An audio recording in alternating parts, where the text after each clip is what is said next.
A lot of my vegetarian friends say the only thing they miss about eating meat is bacon.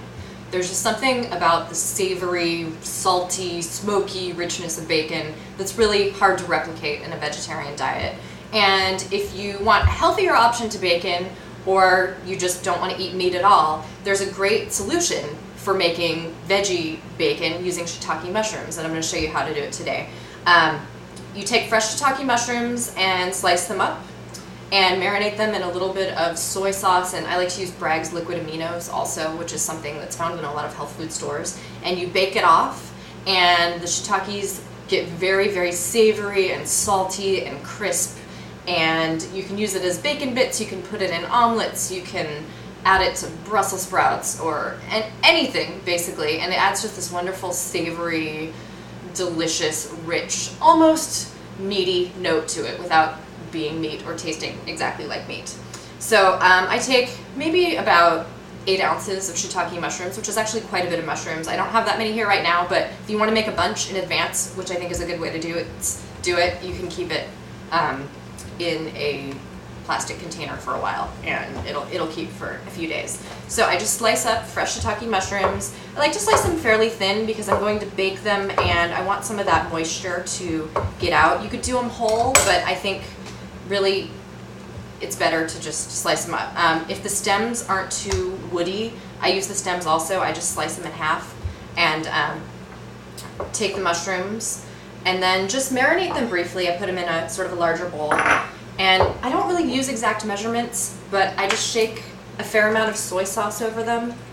And also, I like to use Bragg's liquid aminos, which is another non-fermented sort of flavorful thing. It's a little bit like soy sauce in flavor, but it's not made of soy and it's not fermented. You can find it in health food stores all over. And then I put a splash of olive oil on. You don't really need too very much, but you just want to make sure that they don't stick to the pan.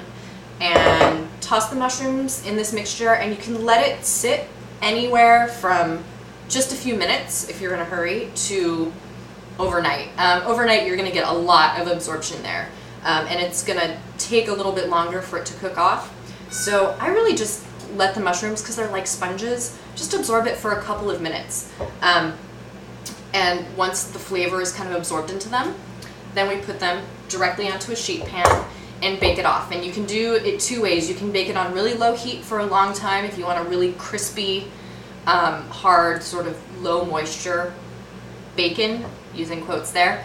So you could do it at about 250 degrees for an hour to an hour and a half. Or you can do a high heat method, which is what I like to do because I have no patience. So I do it at 400 degrees, and it only takes about 10 minutes. You have to watch it because it will burn. It'll start to burn very quickly. So you just want to hang out in the kitchen for about 10 minutes, make sure it doesn't burn. It won't be quite as dry and crisp, but you'll still have that kind of meaty chewiness to the mushrooms, which makes it a little bit bacony too. So let's say these have been soaking for about 5 minutes. I'm just going to lay them out onto a pan. You want to give them lots of space so that they can roast off. And you don't want to just pour them on because you don't want all that liquid with them to be on the tray. You don't want them to poach. You really do want them to sort of dry out and have all of that delicious salty soy and liquid amino flavor to get into them. And if you can't find Bragg's liquid aminos, just use soy sauce. It'll be just fine. It'll still taste really good. So I'm just laying these out evenly, and I'm going to pop them into the oven and let them cook off.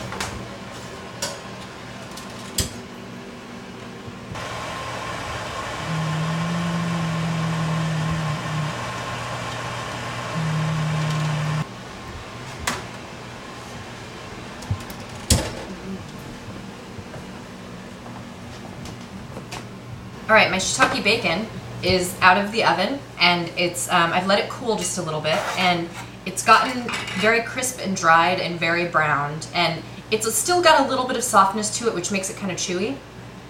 The way you bite into it, there's like this crispy, crunchy sort of outside and a little bit of a chewy inside, and this really salty, savory, almost meaty taste to it. But it's a mushroom, it's not meat, and it's pretty fabulous.